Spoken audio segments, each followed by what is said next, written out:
আসসালামু আলাইকুম। প্রিয় দর্শক, অন্য মঞ্চের আলাপচারিতায় আপনাদের সকলকে আমন্ত্রণ জানাচ্ছি। সংবাদে আমার কাছে সংবাদ ছিল দুটি। সেনাপ্রধান ওয়াকারুজ্জামানকেও পদত্যাগ করতে বলা হতে পারে। আমার কাছে দুটি খবর ছিল। ওয়াকারুজ্জামানের ঘটনাটা এখনো ঘটেনি। তার আগে নৌবাহিনীর প্রধান ওয়াকারুজ্জামান তুরস্কে যাওয়ার আগে নৌবাহিনী প্রধান পরিবর্তন ঘটেছে। তিনি তারপরে তুরস্কে গেছেন, তুরস্ক থেকে ফেরার পর বলবেন তার কারণ হচ্ছে যে তারেক রহমান সরকারের অনেকে মনে করেন যে এই দুই ব্যক্তি তারা যে ভূমিকাই পালন করে থাকুন সাম্প্রতিক সময়, কিন্তু এরা ব্যক্তিগতভাবে শেখ হাসিনা পরিবারের অত্যন্ত ঘনিষ্ঠ।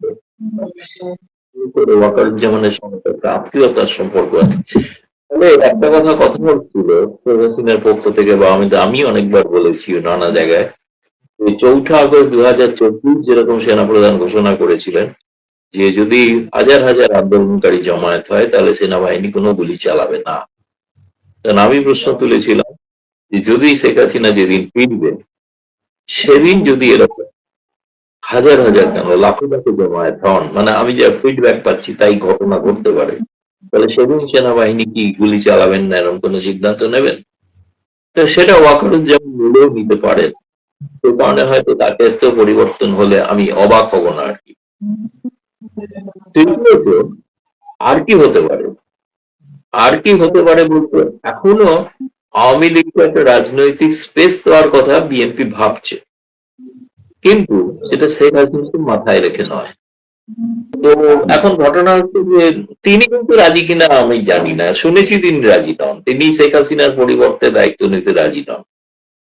ফলে বিএনপির মধ্যে প্রথমত হচ্ছে সরকারের মধ্যে শেখ হাসিনা ঘনিষ্ঠ যারা, তারা হয়তো কেউ তারেক রহমান সরকারের সঙ্গে বিশ্বাসঘাতকতা করবেন এমন নয়, কিন্তু তবুও বলে না যে সিঁদুরে মেঘ দেখলে ডরায় অনেকে, সেই কারণে যে তাদের সরিয়ে দেওয়া এই সময়, নাহলে সরানোর তো কোনো কারণ কিছু নেই। আর ওই রেজিগনেশন লেটারটা সকলেই দেখেছেন, তাদের প্রথম একটি লাইন মাত্র তিনি হাতে লিখেছেন, বাকি গোটাটাই টাইপ করা, তাই না? সইটা আর প্রথম লাইনটা, এই দুটো লাইন নিজের হাতের লেখা, বাকি গোটাটাই টাইপ করা। ফলে এটা আজকের দিনে বুঝতে কোনো অসুবিধা হয় না যে তিনি স্বেচ্ছায় করেছেন, সেটাও লেখা থাকবে, খুবই স্বাভাবিক। কিন্তু আমি জানি ব্যক্তিগতভাবে রাষ্ট্রপতি ভবনে আমার ঘনিষ্ঠ সূত্র ছিল, ফলে আমার প্রণব মুখার্জি লেখা বই তিনি চেয়েছিলেন, তাকে উপহারও পাঠিয়েছিলাম, তিনি পড়েছেন। আমি বলি যে তিনি কিন্তু আপনার শো এবং আমার শো নিয়মিত দেখেন। তো ফলে আমার ইচ্ছা আছে ভবিষ্যতে তার একটা সাক্ষাৎকার নেওয়া। এখন যাই না সেটা সম্ভব কিনা, কারণ তিনি তো আছেন দেশের মধ্যে, এখন হয়তো নয়, যখন তিনি স্বচ্ছন্দ বোধ করবেন তখন দেখা যাবে। তো যেটা বলছিলাম যে যে পরিবর্তনগুলো শেখ হাসিনার ঘটনায় ঘোষণায়, এই কতগুলো ঘটনা যেটাকে উড়িয়ে দিচ্ছিলেন অনেকে বাংলাদেশে, কিন্তু এটা উড়িয়ে দেওয়ার ঘটনা নয়। বেচারা প্রথম ক্যাজুয়ালিটি হলেন রাষ্ট্রপতি, দ্বিতীয় ক্যাজুয়ালিটি আরো কেউ হবেন, তৃতীয় ক্যাজুয়ালিটি কেউ হতে পারেন, চতুর্থ হচ্ছে আওয়ামী লীগকেও পরিবর্তন করা যায় কিনা। ফলে এমন একটা অবস্থায়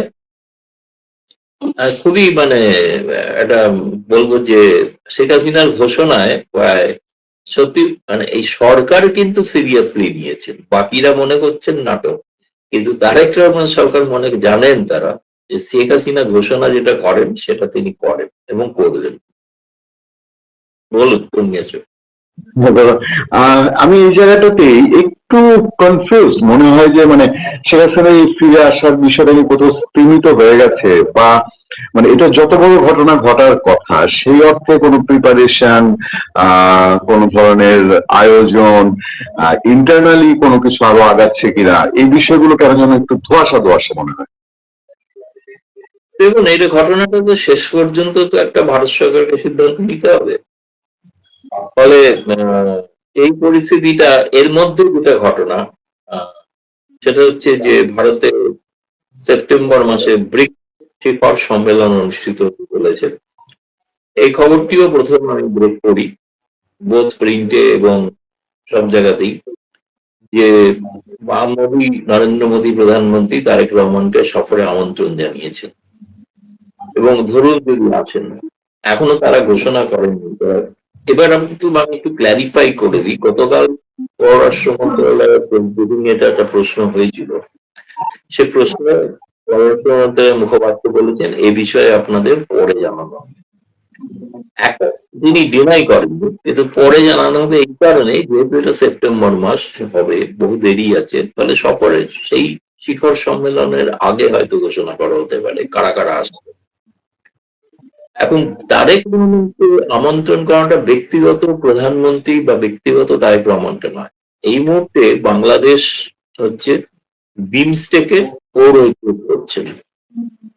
এর আগেও 2012 সালে ভারতের গোয়াতে ব্রিক্স সম্মেলন অনুষ্ঠিত হয়েছিল, তখন শেখ হাসিনা প্রধানমন্ত্রী ছিলেন এবং তাকেও আমন্ত্রণ জানানো হয়েছিল। ফলে সেই পরম্পরা অনুসারে তারেক রহমানকে আমন্ত্রণ জানানো হচ্ছে।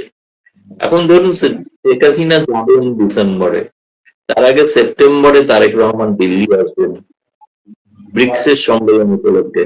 সেখানে কি মোদী বা তারেক রহমানের মধ্যে এমন কোনো আলোচনা হবে না যেটাতে আওয়ামী লীগ প্রসঙ্গ থাকবে? নিশ্চয়ই আলোচনা হবে। তাহলে সেই আলোচনার ভিত্তিতে অনেকটা নির্ভর করবে শেখ হাসিনা কিভাবে ফিরবে। ফলে এখন তারেক রহমান সরকার তারেক রহমানকে সিদ্ধান্ত নিতে হবে, যেটা গতকাল পরশুদিন আপনাদের প্রতিমন্ত্রী যেটা বলেছেন যে চিঠি আমাদের কাছে এসেছে, আমরা প্রধানমন্ত্রীর কাছে পাঠিয়ে দিয়েছি, ফলে প্রধানমন্ত্রী সিদ্ধান্ত নেবে। ফলে যেহেতু প্রধানমন্ত্রী এখনো কোনো সিদ্ধান্ত ঘোষণা করেননি, সেই কারণে ভারতের পররাষ্ট্র মুখপাত্র সরাসরি স্পষ্ট আগ বাড়িয়ে কোনো জবাব দিতে চাইছেন। দাদা আমি একটা জিনিস বলবেন যে সীমিত ব্যাপার, এটা একটা নেগোসিয়েশন ছাড়া ফেরা সম্ভব নয়, এটা সকলেই জানে। একটা নেগোসিয়েশন কিছু একটা হতে হবে। সেই নেগোসিয়েশনের আপনাকে একটা পথ বললাম, একদিকে যেমন তারেক রহমান সরকার তার প্রশাসন থেকে তথাকথিত হাসিনা পন্থী অনুরাগীদের অপসারণ করবেন। তৃতীয়ত শেখ হাসিনা আওয়ামী লীগ সম্পর্কে একটা অন্য বার্তা দেওয়ারও চেষ্টা করেছেন, রাজনৈতিক বার্তা, শেখ হাসিনা নয় অন্য কেউ দায়িত্ব নিলে তারা দিতে পারেন জায়গা। তৃতীয়ত এই আলোচনায় ভারতের সঙ্গে আলোচনায় প্রসঙ্গ উঠলে সেটা কোন দিকে গতিমুখ নেবে, তার উপর একটা নির্ভরশীল প্রস্তুতি যদি বলেন আপনার, এক্ষেত্রে প্রস্তুতি কিন্তু বেশি না, 4-5 দিন। ধরুন আপনাদের তো মেটিকুলার ডিজাইন হলো, আন্দোলনটা তো জুলাই থেকে শুরু হয়েছিল না 2024। ইউনুস বলেছিলেন মেটিকুলাস ডিজাইন, ইউনুস যে মেটিকুলাস ডিজাইন তৈরি করছিলেন অনেক একদিন ধরে না, অ্যাকচুয়ালি বাংলাদেশের পট পরিবর্তনের শুরু হয় 2012 থেকে, যেদিন থেকে ইউনুসের বিরুদ্ধে শেখ হাসিনা মামলা করার সিদ্ধান্ত নেয়। ক্লিন্টন এসেছিলেন, হিলারি ক্লিন্টন ওকে বলেছিলেন মামলা যেন না। ফলে এটা অনেক দিনের প্রতিক্রিয়ার পর শেষ পর্যন্ত শেখ হাসিনা তাকে অপসারণ করতে পেরেছেন। একটা তার জন্য তো একটা সামনে কিছু দেখানো দরকার, ফলে সেইটার জন্য একটা জুলাই আন্দোলন, জুলাই আন্দোলন পরিণত আগস্ট, ফলে সন্ধ্যে চলে যেত 2 মাস। আপনি যে আক্ষরিক অর্থ দেখেন, কিন্তু ডিসেম্বর হয়তো নভেম্বর থেকে সেরকম কিছু শুরু হতে পারে, অক্টোবর থেকে শুরু হতে পারে যে প্রস্তুতি ব্যাপারটা, এটা এখনো প্রকাশ্য নয়। এর মাঝখানে শেখ হাসিনা তার মতামত গুলো বিভিন্ন পশ্চিমা সংবাদ মাধ্যমকে দিতে শুরু করেছেন, রয়টার্স ছাড়াও আরম্ভ দিয়েছেন। হয়তো আগামী দিনে সেগুলো প্রকাশিত হলে আমরা জানতে পারবো তিনি কি ভাবছেন বা নতুন কথা কি বলেছেন। পূর্ণিয়া সাথে দাদা সার্জিও গোরের ট্যুর আপনি জানেন, এবং বাংলাদেশে মেইনস্ট্রিম মিডিয়া না, সোশ্যাল মিডিয়ায় একটা আলাপ আছে। ইভেন সিনিয়র অনেক জার্নালিস্ট যারা সোশ্যাল মিডিয়ায় কথা বলেন তারাও বলছেন যে সার্জিও গোর বা আমেরিকান মানুষজনের সঙ্গে শেখ হাসিনার একটা যোগাযোগ হচ্ছে ভারতে, বা দেখা সাক্ষাৎ হচ্ছে, এরকম আলাপ একটা বাংলাদেশে আছে। এই সার্জিও গোরের ট্যুর এবং শেখ হাসিনার সাথে কি আমেরিকার কোনো যোগাযোগ রয়েছে কিনা, এ বিষয়ে কি আমাদেরকে কোনো ধারণা দিতে পারেন আপনার প্রেডিকশন থেকে, অথবা আপনার ধারণা? আমার কাজ হচ্ছে সাংবাদিক হিসেবে ঘটনাগুলি বিশ্লেষণ করা। ফলে বিশ্লেষণে আমি যেটা বলছি, যে পশ্চিমা গণমাধ্যম একসময় শেখ হাসিনার মানবাধিকার লঙ্ঘন নিয়ে সোচ্চার ছিল, সেই পশ্চিমা সংবাদ মাধ্যম, সেই অ্যামনেস্টি এখন তারেক রহমান সরকারের সময়কার গণতান্ত্রিক অধিকার নিয়ে সোচ্চার, এবং তারা শেখ হাসিনার মত তার বক্তব্য গুরুত্ব দিয়ে তারা প্রকাশ করতে চাইছেন। তাহলে পশ্চিমা শক্তির যে গণমাধ্যম, তারা যখন এরকম একটা মনোভাব নিচ্ছে না, আগ্রহী তারা যখন শেখ হাসিনার মতামত শুনতে, তার বক্তব্য শুনতে, তখন নিশ্চয়ই কোথাও না কোথাও একটা যোগসূত্র হয়েছে। আপনি যদি নির্দিষ্টভাবে কথা বলেন, নির্দিষ্টভাবে আমি কোনো তথ্য জানি না। আর সার্জেই গৌর ভারতে শেখ হাসিনার সঙ্গে সাক্ষাৎ করেছেন, এবং টেলিফোনে কথা হতেই পারে সেটা কেউ জানে না, কিন্তু সাক্ষাৎ করেছেন এটা ঘটনা নয়। কয়েকদিন আগে আমি জানি আপনাদের ঢাকার যারা কিছু আওয়ামী লীগের পুরনো কাউন্সিলর তারা এসেছিলেন, তারা দেখা করেছেন শেখ হাসিনার সঙ্গে। কিন্তু ফলে শেখ হাসিনার সঙ্গে যারা দেখা করেন এটা সবটাই জানা যায়, এটা অজানা কিছু নয়। আর সার্জেই গৌরের মতো একজন ডিপ্লোম্যাট, খুব ইনফ্লুয়েন্সিয়াল ডিপ্লোম্যাট, তিনি দেখা করছেন, সেটা গোপন রাতের অন্ধকারে দেখা করছেন বা করলেও সেটা গোপন থাকবে, সে সম্ভব না। অন্তত ভারতীয় এজেন্সি গুলো তো জানতে পারবেই, সেগুলো কোনো সন্দেহ নেই। এবং তিনি সাধারণত তিনি যেভাবে ঘুরে বেড়ান তাদের সবসময় যে পররাষ্ট্র মন্ত্রণালয়কে জানিয়ে ঘোরেন এমন নয়। আর ঢাকায় যাওয়ার ব্যাপারটা হচ্ছে তার তো দায়িত্বের মধ্যে পড়ে ঢাকা, কারণ তিনি তো দক্ষিণ এশিয়ারও দায়িত্বপ্রাপ্ত, তিনি মধ্য এশিয়ারও দায়িত্বপ্রাপ্ত। ফলে তিনি তো ঢাকা, শ্রীলঙ্কা, নেপাল, ভুটান, সর্বত্রই পাকিস্তান তাও যেতে পারেন। ফলে তার তো ঢাকা যাওয়াটা অস্বাভাবিক কিছু। এবং ঢাকাতে আপনি জানেন যে 30 তারিখে পৌঁছানোর কথা, সেখানে প্রধানমন্ত্রী তারেক রহমান থেকে শুরু করে আরো অনেকের সঙ্গে তার যেটা এজেন্ডা, আমার কাছে, আমি গতকাল এটা প্রশ্নটা করেছিলাম, তাদের পররাষ্ট্র মন্ত্রণালয় এড়িয়ে গেছে, বলেছে আমাদের ঠিক জানা নেই। লক্ষ্য ম্যানিলাতে যে আসিয়ান বৈঠকের সময় যেখানে আপনাদের খলিলুর রহমানের সঙ্গে আমাদের জয়শঙ্কর পররাষ্ট্রমন্ত্রী সাক্ষাৎ হয়েছে, বা মার্কো রুবিওর সঙ্গে যে সাক্ষাৎ হয়েছে, সেখানে কিন্তু সার্জেই গৌর উপস্থিত ছিলেন, ম্যানিলাতে তিনি কিন্তু ছিলেন। এবং ম্যানিলায় তিনি যখন ছিলেন তিনি সব আলোচনারই তিনি সাক্ষী, তিনি জানেন। তারপরেই তিনি খলিলুর রহমানকেও জানিয়েছেন তিনি কি করতে চান, এবং খলিলুর রহমানের জন্যই তিনি কিন্তু সফরের সময়সূচি ঠিক করেছেন যাতে খলিলুর রহমান ঢাকায় থাকেন, সেই কারণে। এবং সেই অনুসারেই কিন্তু দেখা সাক্ষাৎ হবে ঢাকাতে। তারপরে ঢাকাতে গেলে তিনি কোথায় কি দেখা করছেন সকলেই জানতে পারে, কিন্তু মূল উদ্দেশ্য যেটা আমার যেটা মনে হয়, যেটা আমেরিকা চায়, যে শি জিনপিং যেটা বলেছেন যে বাংলাদেশ, মায়ানমার, চায়না করিডোর, সেটাতে আপত্তি। তৃতীয়ত হচ্ছে যে চীনের সঙ্গে যতটা সম্ভব ব্যবসায়িক সম্পর্ক থাকুক, সেটাতে আপত্তি কারুরই নয়, ভারতেরও নয়, আমেরিকারও থাকবে বলে মনে হয় না। কিন্তু এমন কোন স্ট্র্যাটেজিক সম্পর্ক যেন না তৈরি হয় যে স্ট্র্যাটেজিক সম্পর্কে আমেরিকার আপত্তি থাকবে। এই ব্যাপারে ভারত যুক্তরাষ্ট্র সহমত। ফলে চীনকে ঠেকিয়ে রাখার ব্যাপারে সহমত দুটি দেশই। এবং সকলেই জানেন যে খলিলুর রহমান তো তিনি অনেকটাই তিনি ওয়াশিংটনের আশীর্বাদ ধন্য মানুষ, সকলেই জানেন না যে তা নয়, যার কারণে না হলে তিনি জাতিসংঘের সভাপতিও হতে পারতেন না। ফলে খুব ইন্টারেস্টিং সময় আসছে বাংলাদেশের জন্য, এ বিষয়ে কোনো সন্দেহ নেই। ঠিক এরই প্রেক্ষাপটে শেখ হাসিনার প্রতি, দেখুন আমেরিকা কিন্তু তাদের দেশেও কিন্তু নির্বাচন আসুন সেনেট, ফলে তাদেরকেও দেখাতে হবে যে তারা গণতান্ত্রিক মূল্যবোধে বিশ্বাস করেন। তারা বাংলাদেশের এমন একটা সরকারকে সমর্থন করছেন যেখানে আওয়ামী লীগের কোন স্পেস নেই, তাহলে সেটা কিন্তু তার দেশে প্রশ্ন উঠতে পারে।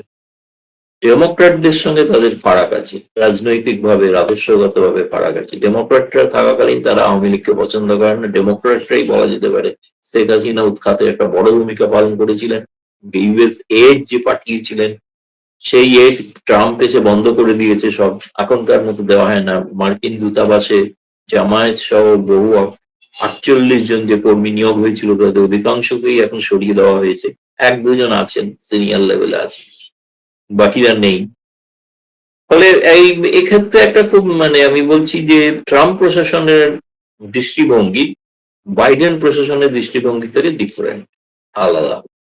সেটা আমি ফোরকাস্ট করতে পারবো না, সেটা উনি ঢাকায় গেলে তখন কিভাবে কথা বলছেন, মিলিত হবেন, সুশীল সমাজের সঙ্গে মিলিত হবেন, টাউন হল করতে পারেন, সমস্ত রাজনৈতিক দলের সঙ্গে দেখা করবেন, এখন দেখা যাক সেটা কি দাঁড়ায়।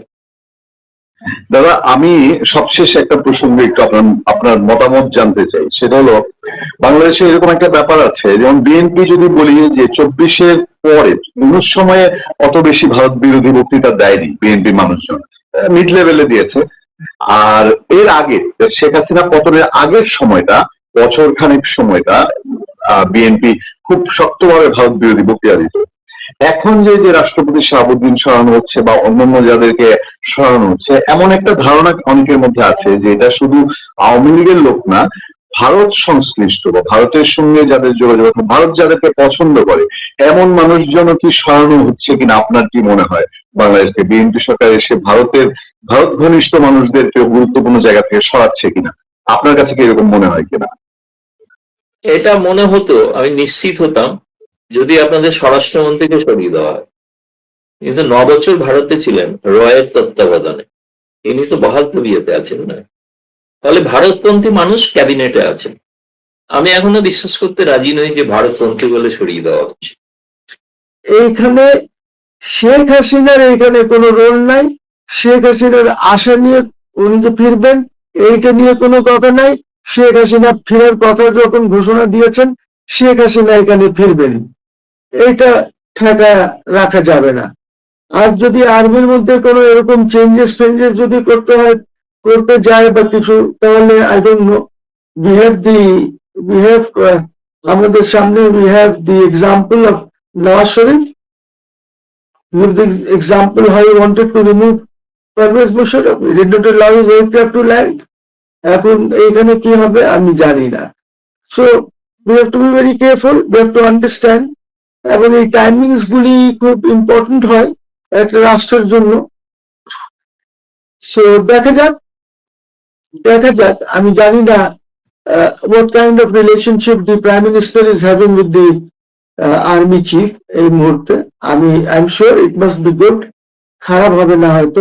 কিনা আপনি ফোনে আমার সঙ্গে একটু দ্বিমত পোষণ করেছেন যে বাংলাদেশের প্রেসিডেন্ট শাহাবুদ্দিন আহমেদ, তিনি মোহাম্মদ শাহাবুদ্দিন, তিনি রিজাইন করেছেন, পদত্যাগ করেছেন। এখন পদত্যাগ করেছেন না করতে বাধ্য হয়েছেন এটা নিয়ে দ্বিমত আছে। তার পদত্যাগ পত্র নিয়েও নানান রকম আলাপ আলোচনা চলছে এবং একটু তো ব্যতিক্রম, কারণ স্বাভাবিকভাবে তিনি তার মেয়াদ শেষ করতে পারেননি।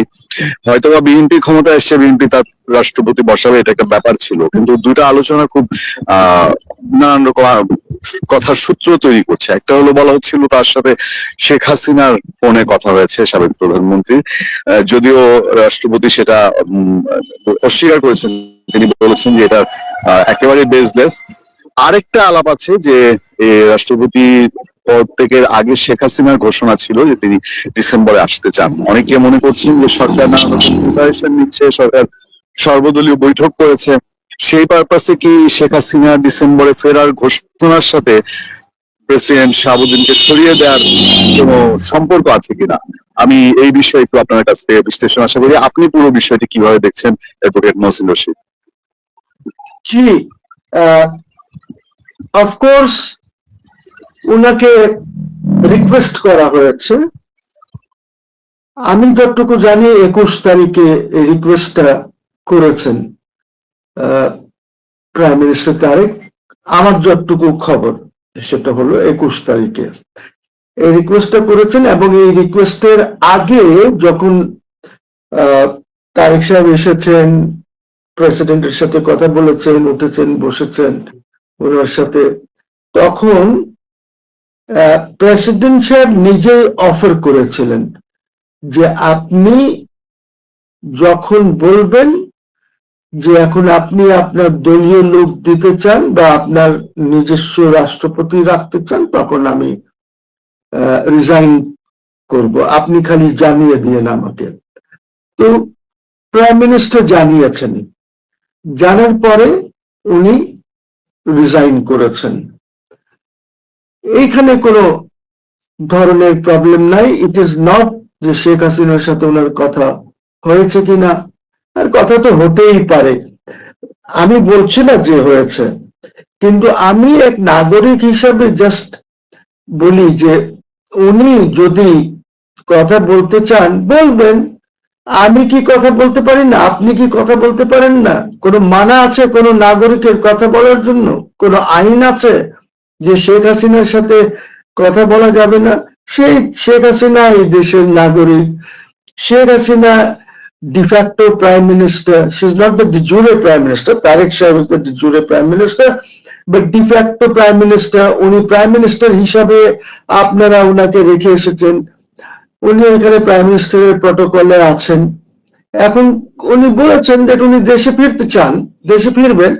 আপনারা এক্সট্রাডিশন চেয়েছেন, এই গভর্নমেন্ট বা তার আগের গভর্নমেন্ট এক্সট্রাডিশন চেয়েছে, এক্সট্রাডিশন তো হবে না, বিকজ আইনগতভাবে এক্সট্রাডিশন হতে পারে না শেখ হাসিনার। এই ডকুমেন্ট না পড়ে এইসব লোকজন কথাবার্তা বলে। আইসিটিতে যে আপনি ওনাকে শাস্তি দিয়েছেন, এই শাস্তির জন্য এক্সট্রাডিশন হতে পারে না, বিকজ এটা পসিবল না, ওই ট্রিটিতেই আছে। তারপর পলিটিক্যাল যদি কোনো ইয়ে থাকে, ওনার এক্সট্রাডিশন হবে না। আরো যাদের আইসিটিতে শাস্তি হচ্ছে, কারোর এক্সট্রাডিশন হবে না, পসিবল না, because it's not lawful under the extradition treaty. Anyway, so এখন কথা হচ্ছে যে উনি রিজাইন করেছেন, এইটাকে বলা হবে ভলেন্টারি রেজিগনেশন। এই কারণে ভলেন্টারি রেজিগনেশন বলা হবে বিকজ উনি স্বাস্থ্যগত কারণে রিজাইন করেছেন, এবং ওনার স্বাস্থ্য খুব একটা ভালো না।